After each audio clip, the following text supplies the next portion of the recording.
Hello everyone, welcome back to my channel. This is part 2 of our chapter Towards Independence and Partition the Last Phase. Part 1 में हमने जहाँ तक cover किया था उसी के आगे से हम इस पार्ट में कंटिन्यू करेंगे। तो अगर आपने पार्ट 1 अभी नहीं देखा है तो आई वुड सजेस्ट कि आप उसको एक बार ज़रूर देखिएगा, जिससे कि आपको इसके कॉन्सेप्ट क्लियर हो सके, आप रिलेट कर पाएंगे। So without any further delay let's get started. There were two basic difference between the Congress socialist and communist.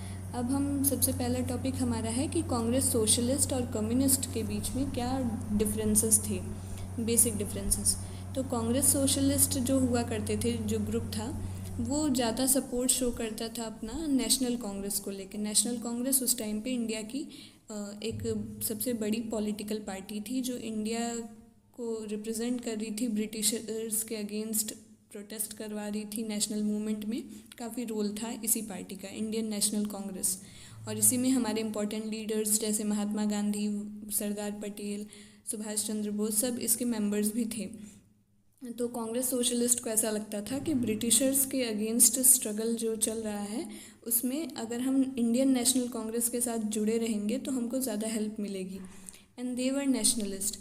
और क्योंकि वो नेशनलिस्ट भी थे, नेशनलिस्ट मतलब ऐसे लोग जिनका एक मेन गोल होता है इंडिया को आज़ाद कराना। इन सब का मेन अल्टीमेट गोल था कि इंडिया को इंडिपेंडेंस मिलनी चाहिए सोशलिज्म के पाथ पे चलते हुए।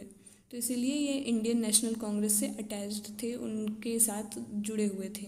कांग्रेस सोशलिस्ट का मानना था कि जो क्लास स्ट्रगल है, क्लास स्ट्रगल मतलब जैसे एक सोसाइटी में क्लासेस डिवाइड होते हैं ना, रिच क्लास, पुअर क्लास के लोग, मतलब रिच लैंडलॉर्ड्स होते हैं, ज़मींदार्स होते हैं जो गरीब लोगों को या वर्कर्स को, पीजेंट्स को एक्सप्लॉइट करते हैं। तो वो सारी चीज़ें ख़त्म होनी चाहिए। कैपिटलिज्म ख़त्म होना चाहिए। कैपिटलिज्म मतलब ऐसा सिस्टम जहाँ पे जो पब्लिक प्रॉपर्टी है उस पर सिर्फ और सिर्फ प्राइवेट कैपिटलिस्ट का ओनरशिप हो। प्राइवेट कैपिटलिस्ट जो प्राइवेट बिजनेसमैन है वो लोग उस पर कंट्रोल कर सके और जो बाकी पब्लिक है कंट्री की वो ना कर सके। और रिच और पुअर में काफ़ी इनइक्वालिटी हो। तो ये चीज़ें ना हो, इस टाइप के सिस्टम को, कैपिटलिस्ट सिस्टम को ख़त्म करने की में बिलीव रखते थे। ज़मींदारी सिस्टम, ज़मींदार्स जो हुआ करते थे उस टाइम पे लैंड रेवेन्यू कलेक्ट करने के लिए, वो पीजेंट्स को काफ़ी एक्सप्लॉइट करते थे। तो ज़मींदारी सिस्टम को भी अबॉलिश करने का इनका गोल था। और प्रिंसली स्टेट्स ख़त्म करके एक डेमोक्रेटिक स्टेट बनना चाहिए कंट्री में, ये भी इनका एक गोल था कांग्रेस सोशलिस्ट के लोगों का। Communist expressed their allegiance to the communist international. The communist also believed in the goal of international communist society. Communist जो थी उनका अप्रोच, कम्युनिस्ट ग्रुप के लोगों का अप्रोच सिर्फ इंडिया तक लिमिटेड नहीं था। वो इंडिया के बाहर भी अपनी कम्युनिज़्म की जो आइडियोलॉजी थी उसको बढ़ाना चाहते थे। वो एक कॉमन कम्युनिस्ट सोसाइटी डेवलप करना चाहते थे। तो ये जुड़े हुए थे, ये किसके साथ एलिजेंस शो करते थे? International communist society. International communist society के थ्रू ये जितने भी कम्युनिस्ट वर्कर्स हैं उस टाइम पे, उस जो भी कम्युनिस्ट वर्कर्स थे उनको एक कॉमन कम्युनिस्ट सोसाइटी के अंडर में लाने का इनका गोल था। तो बेसिक सा डिफरेंस अगर दोनों के बीच में देखें तो कांग्रेस सोशलिस्ट जो थे वो ज़्यादा सपोर्ट शो करते थे अपना, मतलब किसके साथ जुड़े हुए थे? नेशनल कांग्रेस के साथ। और जो कम्युनिस्ट के लोग थे वो लोग कम्युनिस्ट इंटरनेशनल सोसाइटी के साथ जुड़े हुए थे, उनको अपना एलिजियंस शो करते थे। फिर आता है trade union activity. Next topic है Bombay and Calcutta was main centre of textile, jute and tea industry.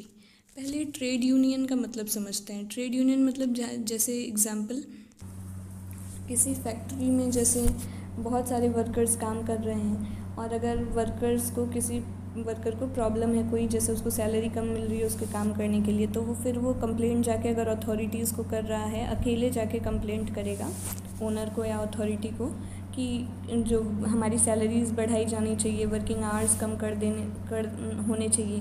तो जो ओनर है एक बार को उसकी बात को इग्नोर भी कर सकता है, रिफ्यूज़ कर सकता है उसकी डिमांड्स को।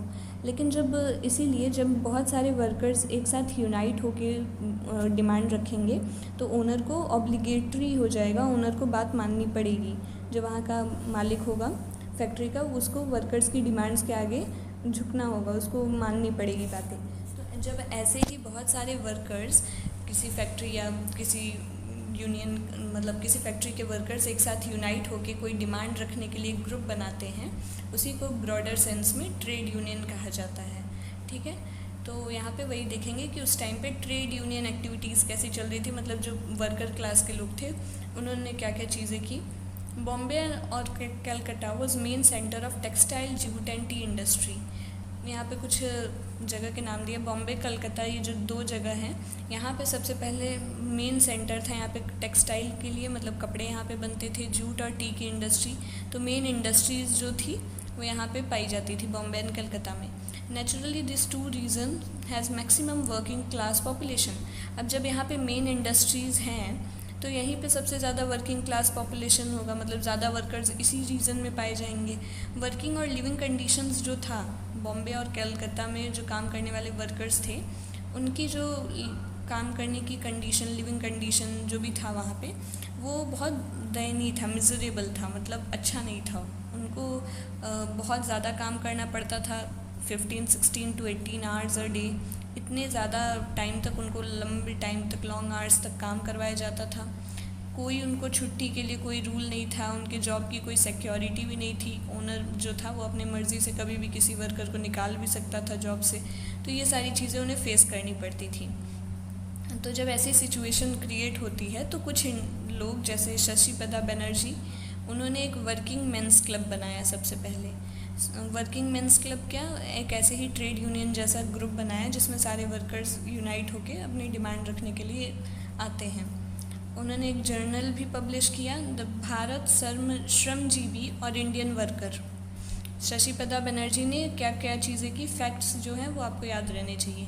वर्किंग मेंस क्लब बनाया और भारत श्रमजीवी और इंडियन वर्कर करके उन्होंने एक जर्नल भी पब्लिश किया। वर्कर्स की जो भी परेशानियां थी उसको उस जर्नल में मेंशन किया। But he did not form any trade union. उन्होंने कोई एक ट्रेड यूनियन नहीं बनाया था, मेंस क्लब बनाया था, मतलब वर्कर्स की ग्रुप बनाई थी छोटा सा। ब्रॉडर जो बड़ी सी ट्रेड यूनियन होती है, बहुत सारे वर्कर्स होते हैं, लाखों वर्कर मिलके अपनी डिमांड रखने के लिए ऑर्गेनाइजेशन बनाते हैं, वैसा कुछ उन्होंने नहीं बनाया था, छोटे लेवल पे स्टार्ट किया था। In Bombay NM Lokhande started the weekly Dinbandhu. Bombay में एक और पर्सन थे NM लोखंडे, उन्होंने भी एक वीकली जर्नल स्टार्ट किया जिसका नाम था दीनबंधु 1880 में। तो ये सारे फैक्ट्स याद रहने चाहिए। उन्होंने NM लोखंडे ने बॉम्बे मिल हैंड्स भी बनाया, एक एसोसिएशन भी बनाया इस वजह से।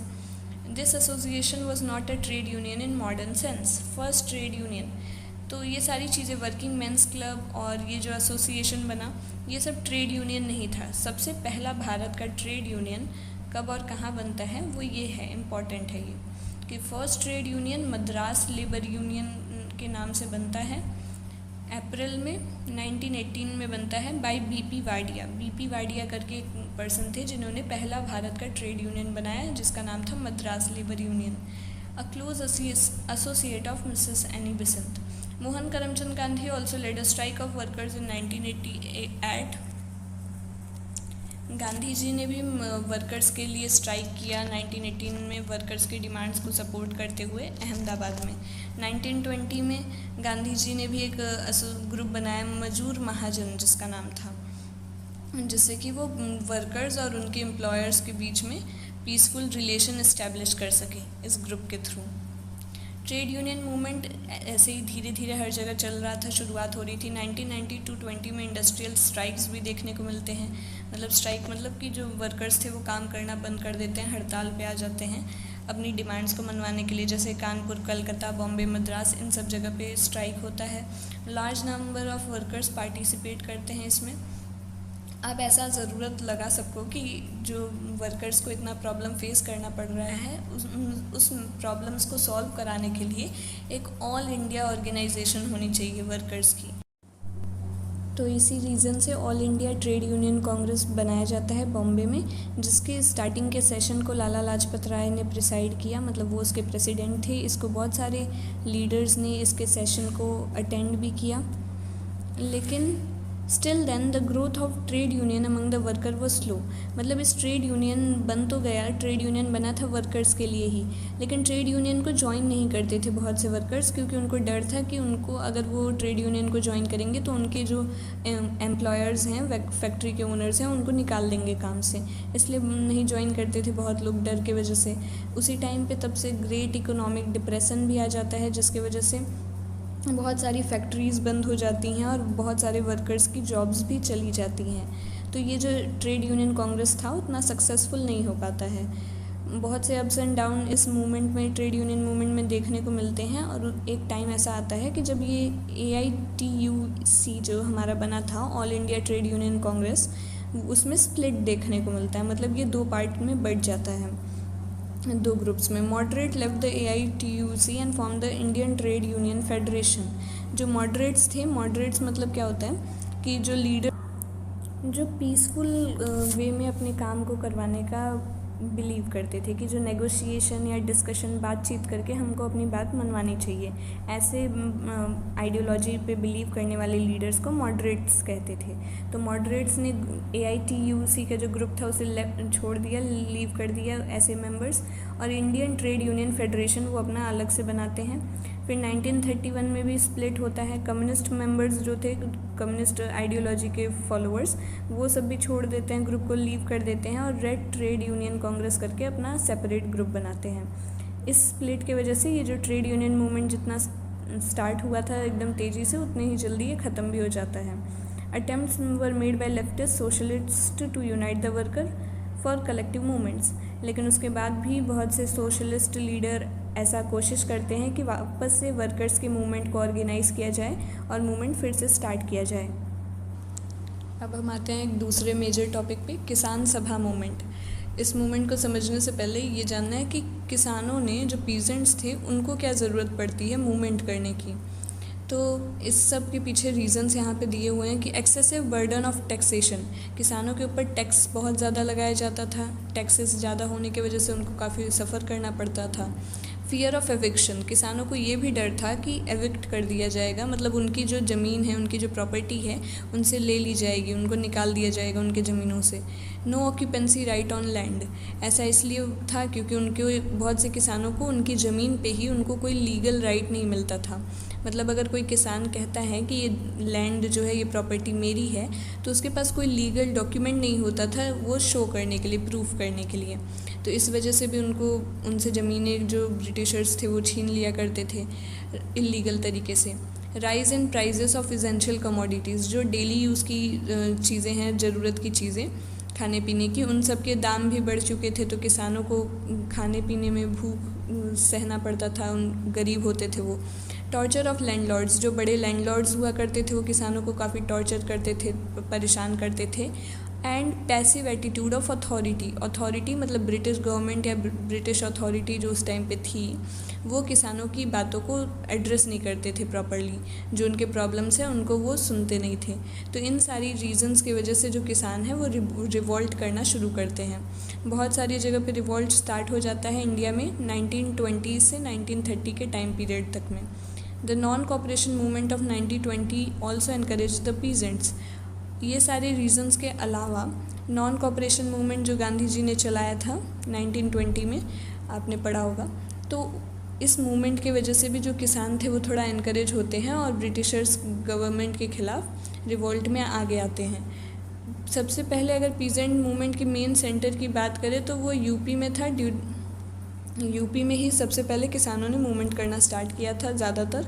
पीजेंट मूवमेंट फिर धीरे धीरे और जगह भी जाता है, बिहार, बंगाल, गुजरात, यहाँ के भी किसान, इन सब प्लेसेस के भी किसान पीजेंट्स मूवमेंट करने लग जाते हैं।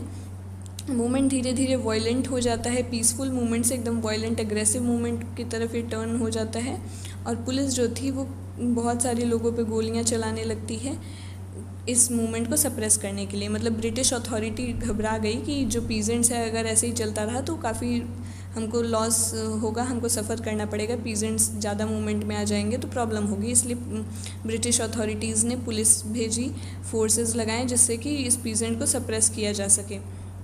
During 1930s, the peasants also rose in revolt in different provinces. और भी प्रोविंसेस में भी बहुत सारे स्टार्ट होता है ये movement. Congress give a call for no tax movement in UP. उसी टाइम पे जो इंडियन नेशनल कांग्रेस थी उसके लीडर्स ने ये कहा किसानों को कि अब हम यूपी से कोई भी टैक्स सरकार को नहीं देंगे अगर हमारी डिमांड्स को नहीं सुना जाता है तो मूवमेंट में ये सारी चीज़ें हो रही थी। और यूपी में जो ये नो टैक्स मूवमेंट चलता है कि कोई टैक्स नहीं देना है गवर्नमेंट को, वो धीरे धीरे बंगाल और बिहार में भी स्प्रेड होता है। बहुत सारे रीजन्स में किसान सभा का मूवमेंट जो था काफ़ी वाइडली स्प्रेड हो चुका था उस टाइम तक।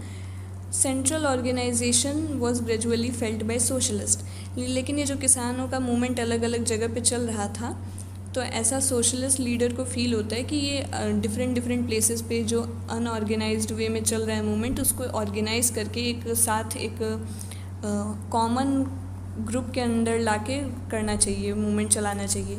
तो इसीलिए नीड ऐसा समझ में आता है कि एक कॉमन ऑर्गेनाइजेशन होनी चाहिए, सेंट्रल ऑर्गेनाइजेशन, जिसमें पूरे देश के जो वर्कर्स हैं, पीजेंट्स हैं, वो आके मूवमेंट कर सके। तो बनाया जाता है उस टाइम पे ऑल इंडिया किसान सभा AIKS, जो कि इस किसानों की प्रॉब्लम्स को सॉल्व कराने के लिए बनाई जाती है। मेंबर बनते हैं स्वामी सहजानंद सरस्वती, NG रांगे, नरेंद्र देव, इंदुलाल याग्निक, बंकिम मुखर्जी। सबसे इम्पोर्टेंट लीडर की बात करें तो स्वामी सहजानंद सरस्वती इस मूवमेंट के काफ़ी इम्पोर्टेंट लीडर्स में माने जाते हैं।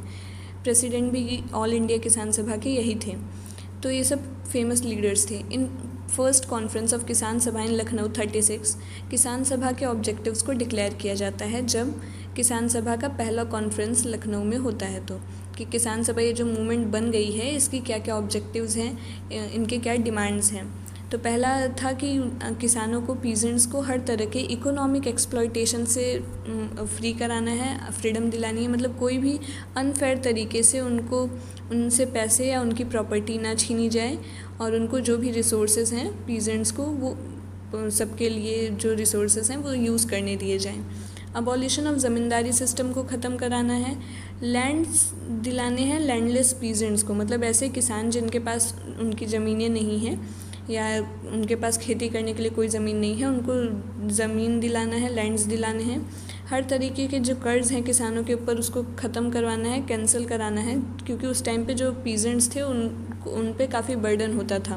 वो पुअर होते थे, इसलिए वो लैंडलॉर्ड से या किसी न किसी बड़े क्लास के लोगों से पैसे लेके अपनी खेती करते थे। तो इस वजह से उनके ऊपर काफ़ी बर्डन हो गया था। तो इसको ख़त्म कराना है। डेट्स, कर्ज जो है उसको कैंसिल कराना है, जिससे पीजेंट्स फ्री तरीके से एकदम आराम से अपना खेती कर सकें, उनके ऊपर कोई प्रेशर ना रहे। इरिगेशनल फैसिलिटीज़, जो वाटर की फैसिलिटीज़ है खेतों में सिंचाई के लिए, वो सब इम्प्रूव होनी चाहिए, जिससे कि एग्रीकल्चर अच्छा हो। एग्रीकल्चर अच्छा होगा तो पीजेंट्स को के फसल अच्छे होंगे और फिर उनको बेनिफिट होगा उसको सेल करने पे। तो ये सारी चीज़ें 5 बेसिक इनके डिमांड्स थे। कांग्रेस लीडरशिप और किसान सभा की जो लीडरशिप थी, मतलब कांग्रेस के जो लीडर्स थे और किसान सभा के जो लीडर्स थे, उनके बीच में थोड़ा सा कॉन्फ्लिक्ट देखने को मिलता है। क्योंकि जो कांग्रेस के मेंबर्स थे, कांग्रेस लीडर्स, उनको चाहिए था कि जितने भी इंडिया में पीजेंट्स हैं, किसान हैं, वो उनका साथ दे। ब्रिटिशर्स के ख़िलाफ़, ब्रिटिश राज के अगेंस्ट जो वो स्ट्रगल कर रहे हैं, उसमें कांग्रेस के लीडर्स को पीजेंट्स का, किसानों का सपोर्ट चाहिए था। क्योंकि उस टाइम पे इंडिया जो था वो एग्रीकल्चर मेन ऑक्यूपेशन था हमारे यहाँ पे। तो हमारे यहाँ पे उस टाइम पे इंडिया में फार्मर्स की पॉपुलेशन बहुत ज़्यादा थी, इसीलिए कांग्रेस को उनका सपोर्ट चाहिए था। और कांग्रेस जो थे उनको वो सपोर्ट भी करते थे, उनकी जो पीजेंट्स की जो ग्रीवेंसेस हैं, दुख हैं, उनकी परेशानियां हैं, उसको वो सॉल्व भी कराना चाहते थे। लेकिन राइट विंग के जो लीडर्स थे कांग्रेस पार्टी में, वो कुछ डिमांड्स, पीजेंट्स की कुछ डिमांड से खुश नहीं थे, जैसे कि abolition of ज़मींदारी system. Congress leadership में ही जो कुछ लीडर्स थे वो नहीं चाहते थे कि ज़मींदारी सिस्टम जो है वो अबॉलिश हो, क्योंकि वो थोड़ा कॉशियस थे, ज़मींदार्स के फेवर में थे। लेकिन जब भी पीजेंट्स इस वजह से रिवॉल्ट करते थे कि ज़मींदार्स या लैंडलॉर्ड्स के ख़िलाफ़ कुछ कहते थे, तो कांग्रेस के लीडर इसी वजह से उनको शांत कराने की, उनको रोकने की कोशिश किया करते थे। तो ये कॉन्फ्लिक्ट का रीज़न बनता है। किसान सभा के जो लीडर्स थे उनका विश्वास तो था कि इंडियन नेशनल कांग्रेस के जो लीडर्स हैं, इंडियन नेशनल कांग्रेस जो है वो इंडिया को आज़ाद कराने में काफ़ी रोल प्ले कर रही है और वही आज़ाद करा सकती है, इंडिया को इंडिपेंडेंस दिला सकती है। लेकिन उनके बीच में दोनों किसान सभा और कांग्रेस पार्टी के बीच में बस एक कॉन्फ्लिक्ट का रीज़न बनता है ज़मींदारी सिस्टम का अबॉलिशन न होने देना। तो इतना सा था इसमें। अब नेक्स्ट हमें देखना है growth of communalism. Another important development of the period was the growth of communalism. Communalism का मतलब क्या होता है कि जब सोशल और पॉलिटिकल जो डिफरेंसेस हैं उनको एक नया मोड़ दे दिया जाए, रिलीजन बेसिस में रिलीजियस कम्युनिटीज़ के बीच में जो हॉस्टिलिटी क्रिएट कर देना, मतलब कोई एक धर्म है उसको दूसरे धर्म के कम्युनिटी के खिलाफ, दूसरे रिलीजन कम्युनिटी के अगेंस्ट भड़का देना, तो इसी को कहते हैं कम्युनलिज्म। कम्युनलिज्म का ग्रोथ देखने को मिलता है इंडिया में उस टाइम पे। गवर्नमेंट ऑफ इंडिया एक्ट करके 1935 में एक एक्ट लाया जाता है ब्रिटिश अथॉरिटीज़ के through. Government of India act के बारे में हम आगे भी पढ़ेंगे। तो गवर्नमेंट ऑफ इंडिया एक्ट के थ्रू जो प्रोविंसेस थी उस टाइम पे, मतलब जो रियासतें थी जहाँ पे प्रिंसली राजा महाराजा रूल किया करते थे या ब्रिटिश का कंट्रोल था ज़्यादा लेवल पे, उन सब जगह पे कुछ प्रोविंशियल ऑटोनॉमी दी जाती है, लेकिन कुछ रिस्ट्रिक्शंस भी लगाई गई थी। Election result shows that in general constituency, और गवर्नमेंट ऑफ इंडिया एक्ट के थ्रू ही इलेक्शन भी कंडक्ट कराया जाता है। 1937 में एक इलेक्शन होता है जिसमें जो कांग्रेस थी उसको बहुत ज़्यादा मेजॉरिटी ऑफ वोट्स मिलती है। कांग्रेस काफ़ी अच्छे तरीके से इलेक्शन में जीत हासिल करती है, मेजॉरिटी ऑफ सीट के साथ सरकार बनाती है। उस टाइम पे जो भी थोड़ी बहुत ऑटोनॉमी दी गई थी उस लेवल पे कांग्रेस को इलेक्शन में जीत मिलती है। कॉन्स्टिट्यूंसीज़ में सबसे ज़्यादा सपोर्ट कांग्रेस पार्टी को मिलता है। लेकिन जो दूसरी पार्टी थी मुस्लिम लीग, जो कि ये क्लेम करती थी कि वो इंडिया के मुस्लिम्स को रिप्रेजेंट करते हैं, उसकी बहुत बुरी तरीके से उनको हार का सामना करना पड़ता है, उनको सेटबैक फेस करना पड़ता है मुस्लिम लीग के लीडर्स को, क्योंकि मुस्लिम लीग इलेक्शन में बहुत कम वोट या कह सकते हैं कम सपोर्ट मिलता है नेशनल कांग्रेस के कंपैरिजन में। तो इस इलेक्शन से ये क्लियर हो जाता है कि कांग्रेस जो पार्टी है उसको सबसे ज़्यादा मास बेस हिंदू से मिला है, मतलब सबसे ज़्यादा सपोर्ट जो है कांग्रेस को हिंदुओं ने किया है वोट देके। लेकिन जो मुस्लिम लीग थी वो फेल हो जाती है, जैसा वो क्लेम करते थे कि हम मुस्लिम कम्युनिटी को रिप्रेजेंट करते हैं, हम मुस्लिम पीपल को रिप्रेजेंट करने के लिए बनी है ये पार्टी, वो प्रूव करने में वो फेल हो जाते हैं, क्योंकि मुस्लिम लोग भी, जो मुस्लिम पीपल थे, वो उतना खुल के सपोर्ट नहीं करते मुस्लिम लीग को, वोट नहीं देते हैं। तो इससे ये क्लियर हो जाता है कि मुस्लिम लीग को अब ज़रूरत है अपनी जो मास बेस है, अपना जो सपोर्ट सिस्टम है वो बढ़ाने का, अपनी फेम को बढ़ाने का, जिससे कि वो नेक्स्ट इलेक्शन में जीत सके। तो मुस्लिम लीग ने टेक्निक लगाई कि अब हम मुस्लिम लोगों को और हिंदू के जो लोग हैं उनके आपस में डिवाइड एंड रूल, मतलब कि थोड़ा सा दोनों कम्युनिटीज़ के बीच में हेटर्ड क्रिएट करेंगे, जिससे जो मुस्लिम्स हैं उनको ऐसा फील हो कि हम उनके फेवर में बात कर रहे हैं और फिर वो हमें वोट करें। तो मुस्लिम लीग ने कुछ स्लोगन्स दिए अपनी बात को प्रमोट करने के लिए, अपने आप को फेमस करने के लिए, जैसे इस्लाम इन डेंजर, जो इस्लाम धर्म है, मुस्लिम लोगों का जो रिलीजन है वो खतरे में है और हिंदू राज इस्टेब्लिश होगा। अगर कांग्रेस को ज़्यादा वोट मिली और कांग्रेस जीतती है तो इंडिया में इंडिपेंडेंस के बाद हिंदू राज बनेगा, जहाँ पे जो मुस्लिम्स होंगे वो माइनॉरिटी में होंगे और उनके ऊपर अत्याचार किया जाएगा, उनको रिसोर्सेज नहीं यूज़ करने दिए जाएंगे। ऐसी बातें जो हैं वो मुस्लिम लीग क्लेम करती है। तो जिस वजह से लोगों को, मुस्लिम कम्युनिटी के लोगों को ऐसा लगता है कि हाँ ऐसा हमको फेस करना पड़ेगा, तो वो मुस्लिम लीग की तरफ अट्रैक्ट होते हैं। और भी उस टाइम पे जो इस मुस्लिम लीग के मेन लीडर थे मोहम्मद अली जिन्ना, M.A. जिन्ना, उन्होंने भी ये कहा कि कांग्रेस का मेन गोल ये नहीं है कि हमें आज़ादी दिलाना है, कांग्रेस का मेन अल्टीमेट गोल है कि एक हिंदू राज बनाना है। हिंदू राज मतलब जहाँ पे हिंदू रिलीजन के लोगों का डोमिनेंस हो, ऐसा देश बनाना है। इंडिपेंडेंस से इनका कोई मतलब नहीं है। जिस वजह से ऐसी बातें सुन के, मोहम्मद अली जिन्ना की और मुस्लिम लीग की बातों को सुन के, जो मुस्लिम माइनॉरिटीज़, मुस्लिम के लोग थे, मुस्लिम पीपल थे, उनको थोड़ा फील होता है कि ये हमारे फेवर में बात कर रहे हैं और ये सारी बातें हो सकता है सच हो, तो इसलिए वो ज़्यादा इनकी तरफ लीनियंसी शो करने लग जाते हैं। और इन्होंने कुछ ये बात भी रखी, 2 नेशन थियरी। लाहौर में जब सेशन होता है 1940 में, तो मोहम्मद अली जिन्ना 2 नेशन थियरी भी लेके आता है। 2 नेशन थियरी मतलब कि जो इंडिया है, इंडिपेंडेंस के बाद 2 पार्ट में बंटना चाहिए, जहाँ एक पार्ट जहाँ पे मुस्लिम मेजॉरिटी कंट्री एक बननी चाहिए और एक हिंदू मेजॉरिटी, क्योंकि अगर एक ही कंट्री रहा, कोई पार्टीशन नहीं हुआ, तो वहाँ पे हिंदू राज बन जाएगा और मुस्लिमों को अच्छे से रिप्रेजेंटेशन नहीं मिलेगा, उनको उनके रिसोर्सेस छीन लिए जाएंगे, उनको उनका हक नहीं मिलेगा। इसीलिए 2 नेशन थियरी लेके आते हैं मोहम्मद अली जिन्ना। तो इसी टाइम से जो हिंदू मुस्लिम के बीच के जो डिफरेंसेस थे वो और डीपन होने लग जाते थे। Hindu and Muslim consisted of 2 nation. अब जो ये 2 नेशन थियोरी लेके आते हैं मोहम्मद अली जिन्ना, उसमें वो कहते हैं कि हिंदू और मुस्लिम एक लोग नहीं हैं, हिंदूज़ और मुस्लिम दोनों पूरी तरीके से अलग एक देश होने चाहिए। इकोनॉमिकली, पॉलिटिकली, सोशली, हर तरीके से हिंदू मुस्लिम काफ़ी अलग लोग हैं, हिंदू मुस्लिम के लोगों में काफ़ी डिफरेंस है, और मुस्लिम्स को इंडिया से सेपरेट होना चाहिए, सॉवरेन स्टेट बनाना चाहिए जब ब्रिटिशर्स के जाने के बाद, जिससे कि उनको उनके हक उनको रिसोर्सेज मिल सके, उनको अपना जो पोजेशंस है वो मिल सके। मुस्लिम लीग इसीलिए पास करती है लाहौर सेशन में ही लाहौर रिजोल्यूशन में ही 2 नेशन थियरी की बात की गई थी, पार्टीशन की। मुस्लिम्स वर 2 नेशन, ये सारी बातें की गई थी। On the other side Hindu communalist also appeal to religion like their Muslim counter part. Madan Mohan Malviya place was taken by leaders like V D. Savarkar of Hindu Mahasabha. अब जैसे मुस्लिम लीग ने बताया कि हिंदू राज स्टैब्लिश होगा, मुस्लिमों को रिसोर्सेज नहीं मिलेंगे, उनको फेस करना पड़ेगा, वो माइनॉरिटी बन के रह जाएंगे, ये सारी चीज़ें मुस्लिम लीग ने बोला। तो वैसे ही अब कुछ हिंदू लीडर्स भी आते हैं, जैसे वी.डी. सावरकर जो थे हिंदू महासभा के, और एम.एस. गोलवालकर आर.एस.एस. के। तो गोलवालकर ने अपनी एक बुक लिखी वी करके, वी उनकी बुक का नाम था, जिसमें उन्होंने मैनिफेस्टो दिया हिंदू कम्युनलिज्म का, कि हिंदू कम्युनिटी जो है वो कैसी होनी चाहिए और उसको भी डिवीज़न होना चाहिए। उन्होंने डिक्लेयर किया कि हिंदूज़ जो हैं वो बस सिर्फ हिंदू ही पूरे इंडिया में एक कम्युनिटी है, मुस्लिम्स को इंडिया में रहने का कोई हक नहीं है, या तो वो माइनॉरिटी बन के रहें या तो मुस्लिम्स जो हैं वो इंडिया को छोड़ के चले जाएं।